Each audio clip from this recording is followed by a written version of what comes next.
Salut à tous, très heureux de vous retrouver dans cette nouvelle vidéo où on va analyser ensemble les matchs de Ligue des Champions qui auront lieu ce mardi soir, dernière journée les amis, donc c'est pour cela que j'ai décidé de revenir en faisant une petite vidéo YouTube. Si ça vous fait plaisir, mettez un max de pouces bleus et surtout rejoignez le canal Telegram les amis, puisque quand je fais pas de vidéo, je vous partage beaucoup de contenu là-bas. Je vous ai partagé d'ailleurs récemment des pronostics, il y en aura encore énormément sur cette semaine, notamment sur la journée de mercredi et de jeudi, donc je vous invite grandement à rejoindre le canal Telegram, lien dans la description ou dans les commentaires. On commence cette dernière journée de Ligue des Champions, les amis, où il y a beaucoup d'équipes qui sont déjà qualifiées, donc va falloir changer un petit peu l'analyse, les amis. Il y a peut-être des équipes qui vont faire tourner. On va analyser tout cela ensemble. Donc, on va commencer avec l'équipe française qui va jouer ce mardi soir, le RC Lens qui va recevoir le FC Séville. Donc, malheureusement, les Lensois au classement, ils ne pourront plus repasser devant le PSV de par la différence de but particulière. Mais, ils peuvent encore assurer la 3e place qui leur permettrait de jouer la Ligue Europa ou pourquoi pas espérer un bon parcours des Lensois dans cette compétition. Une équipe du FC Séville qui est un petit peu en descente cette saison. Franchement, c'est pas glorieux. Dans le championnat espagnol, ils sont quand même pas mal à la ramasse. Vous allez voir qu'ils sont quasiment dans les places relégables. Et dans cette phase de Ligue des Champions, ils n'ont pas réussi à faire grand-chose. Le RC Lens avait d'ailleurs réussi à prendre un bon match nul du côté du FC Séville au match aller. Et bien donc, tout simplement, si les Lensois ne perdent pas ce match-là, ils seront assurés de finir 3e. Pour le FC Séville, il faut impérativement une victoire pour repasser devant le RC Lens. Donc le FC Séville va ouvrir le jeu, va chercher à tout prix à gagner ce match-là, parce qu'un match nul ne leur servirait à rien, alors que les Lensois n'ont pas besoin de gagner, les amis. C'est très important à prendre en compte. C'est la raison pour laquelle moi je vais partir directement sur le HNB, c'est-à-dire le match nul remboursé 6 victoires du RC Lens, dans le sens où les Lensois n'ont vraiment pas besoin de gagner. S'ils gagnent, c'est tant mieux. Maintenant, s'ils font match nul, c'est très très bien aussi, puisque l'objectif c'est de finir 3e. Donc moi je vais partir là-dessus. Je vois bien un but partout entre les deux formations. Le HNB est coté 1,79. Voilà, un petit match nul entre ces deux formations. La cote est plutôt pas mal et ça nous rembourserait dans le cas où le RC Lens venait à gagner ce match-là, ce qui est également possible, parce que les Lensois, je pense pas qu'ils vont être dans le calcul. Ils vont quand même essayer de gagner ce match-là pour pas se faire peur vers la fin de match, mais on sait-on jamais. Voilà, le FC Séville a encore des choses à prouver. Ils ont mine de rien quand même pris 2 points, donc il y a eu aussi un match nul assez surprenant qu'ils ont réussi à prendre. Donc attention, n'enterrons pas quand même cette équipe qui a quand même des joueurs de qualité dans son effectif. On va passer au deuxième match de 18h45. On va pas passer beaucoup de temps les amis, puisque c'est un match sans enjeu. Arsenal est qualifié et sûr de rester premier. Le PSV est qualifié et sûr de rester 2e. Donc le PSV va jouer pour espérer une petite victoire de prestige contre Arsenal. On sait qu'ils se sont fait quand même pas mal laver au match aller avec un 4-0 du côté de Arsenal. Donc le PSV, je pense qu'ils auront quand même l'honneur et l'envie de réussir à battre cette équipe d'Arsenal au match retour. Il y a de grandes chances que Arsenal fasse bien tourner son effectif. Donc vraiment, je vous invite grandement à vérifier les compositions d'équipe. Arsenal qui d'ailleurs a perdu ce week-end en championnat. Donc ils vont vraiment se concentrer sur le match de Brighton ce week-end. D'ailleurs Brighton qui jouera jeudi soir. Et je pense que Arsenal va faire tourner. Pour ma part les amis, s'ils font tourner, c'est clairement une belle value pour le PSV ici. Je pense que le PSV va pas trop faire tourner devant leur public. Ils vont essayer de finir sur une bonne note. Moi, je vais partir tout simplement sur PSV rembourser 6 matchs nuls. Ça fait une cote à 1,75, ce qui est plutôt pas mal. Et je vous invite quand même à attendre les compositions d'équipe. Si Arsenal fait tourner, on a une très très belle value en faveur du PSV ici. Voilà, je pense que le PSV devrait pas trop faire tourner devant leurs supporters. Copenhague-Galatasaray, là on passe sur un match à fort enjeu, un groupe très très compliqué où tout le monde peut encore se qualifier les amis. Copenhague-Galatasaray, Manchester United qui va recevoir le Bayern, on va le voir juste après. Et on a ce match entre Copenhague et Galatasaray. Copenhague qui a fait quand même sensation dans ce groupe, qui est en position pour se qualifier, qui est 2e. Donc s'ils font match nul et que Manchester United ne gagne pas contre le Bayern, Copenhague sera qualifié en Ligue des Champions. Donc moi j'ai été surpris de cette équipe de Copenhague qui est vraiment plus forte que les saisons précédentes, je trouve. Ils ont été chercher un match nul surprenant du côté du Bayern. Donc, j'espère pour eux que ce match nul ne leur servira pas à rien. Ils sont plutôt intéressants dans leur match. On se rappelle que contre Manchester United, ils étaient pas loin. Ils ont gagné contre Manchester United et même au match aller, ils ont failli faire quelque chose avec un pénalty raté dans les arrêts de jeu. Donc voilà, attention à cette équipe de Copenhague. Ici, j'ai pas trop envie de me présenter et de me prononcer sur l'une ou l'autre équipe. Je vais plutôt partir sur les 2 équipes marques, ces 2 équipes qui ont un fort potentiel offensif. Attention, Galatasaray est très très fort aussi. Ils ont annoncé depuis le début de la compétition que leur objectif c'était d'arriver en 8e de finale de Ligue des Champions. Ils ont fait un gros recrutement. Donc attention, cette équipe de Galatasaray est meilleure sur le papier. Maintenant, Copenhague à domicile au Danemark. ils ont quand même l'avantage du terrain, l'avantage de la météo, l'avantage du public également. Donc méfions-nous, les deux équipes marquent ici, c'est ce que je vais vous conseiller à 1,47. Et voilà, je vous donne un petit 1 but partout, mais sans grande conviction. Pour moi, c'est clairement un match qui peut partir dans les deux sens et que je pense que je ne toucherai pas. Inter contre Real Sociedad maintenant. Real Sociedad qui est une bonne équipe, hein. Franchement, ils sont très difficiles à battre cette saison. Au match aller, ils avaient fait un excellent match contre l'Inter. Ils auraient même mérité de gagner. Ils ont été supérieurs. Maintenant, l'Inter a besoin de gagner pour passer premier quand même. Donc, c'est quand même important. On sait que ceux qui finissent deuxième ne recevront pas au match retour en huitième de finale. Donc, c'est quand même important cette première place, hein. Vraiment, on le sait d'ailleurs pour ceux qui supportent le PSG. Souvent, la deuxième place nous a coûté cher.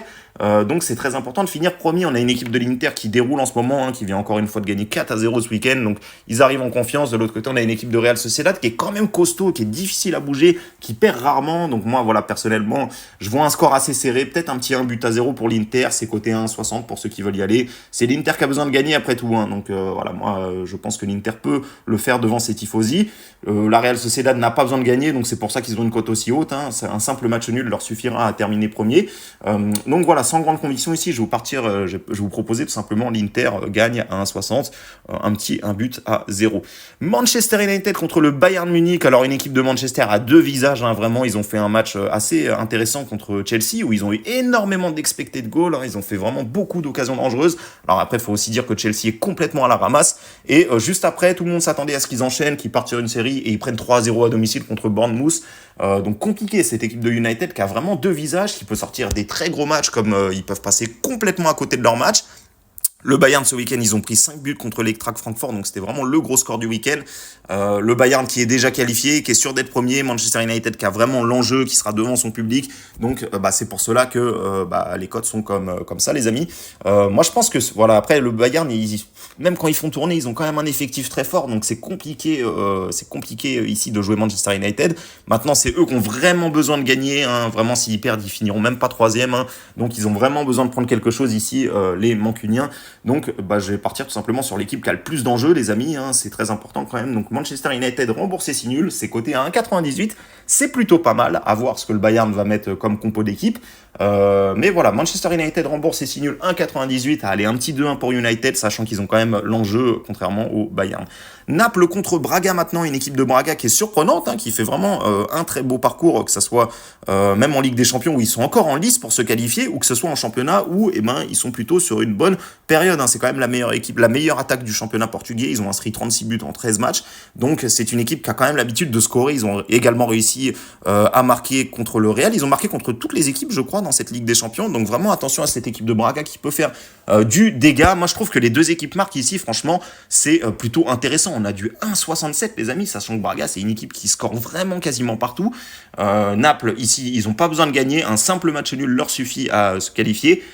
Si Braga venait à gagner, par contre, attention les amis, hein, si Braga gagne, c'est Braga qui repasserait premier en fonction du goal average particulier. Voilà, donc ça dépend combien il gagne, etc. Mais voilà, Naples n'a pas besoin de gagner. Naples n'est pas en bonne forme, hein. Ils ont perdu 4 des 5 derniers matchs. Donc c'est peut-être le moment pour Braga de créer la sensation. Ça sera peut-être la surprise de la soirée, les amis. Moi, je vais partir tout simplement. Je vous conseille tout simplement les deux équipes marquent à 1,67. Je pense qu'il y a de grandes chances il y a quand même du potentiel offensif des deux côtés.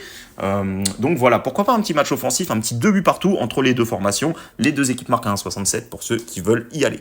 Red Bull Salzbourg contre Benfica, donc Benfica qui a complètement raté sa campagne européenne, hein, tout simplement. C'est catastrophique pour Benfica qui, au bout de 5 matchs joués, n'a que 1 point. Alors certes, il y a l'Inter, certes, il y a la Real Sociedad, mais il y a le Red Bull Salzbourg qui a quand même réussi à battre Benfica au match aller. Alors certes, il y avait eu un carton rouge, voilà, c'était un match un peu bizarre, mais Red Bull Salzbourg a fait un excellent match, n'a pas concédé de but, et pour ma part, franchement, je trouve qu'ils sont meilleurs, tout simplement, les amis. Je trouve que cette équipe de Salzbourg est meilleure que cette équipe de Benfica. Ils vont recevoir à domicile, ils n'ont pas besoin de gagner, parce que voilà, ils ont quand même 4 points, et Benfica, n'en a qu'un seul, donc un simple match nul suffira à Salzbourg pour assurer la 3e place.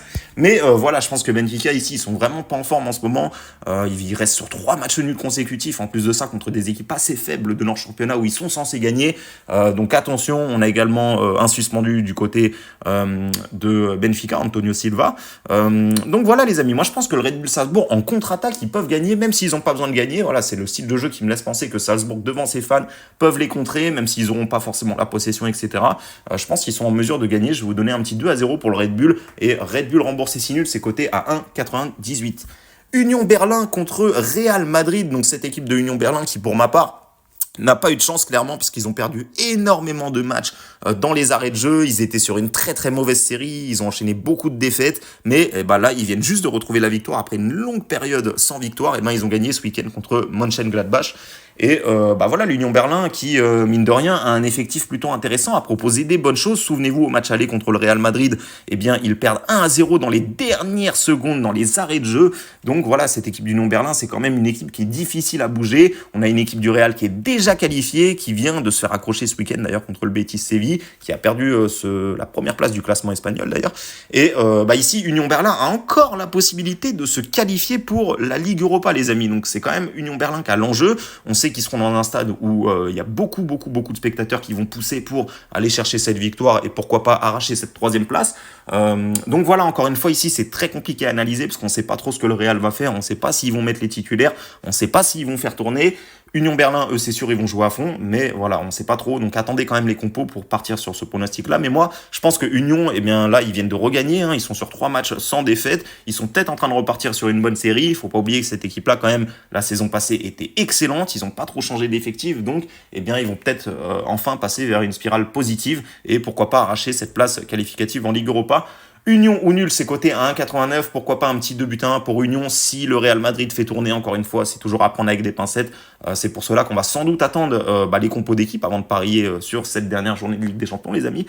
Parce que c'est important de vérifier quand même. Si le Real commence à mettre des remplaçants, vous aurez une grosse value sur Union et c'est là qu'il faudra prendre la victoire de Union.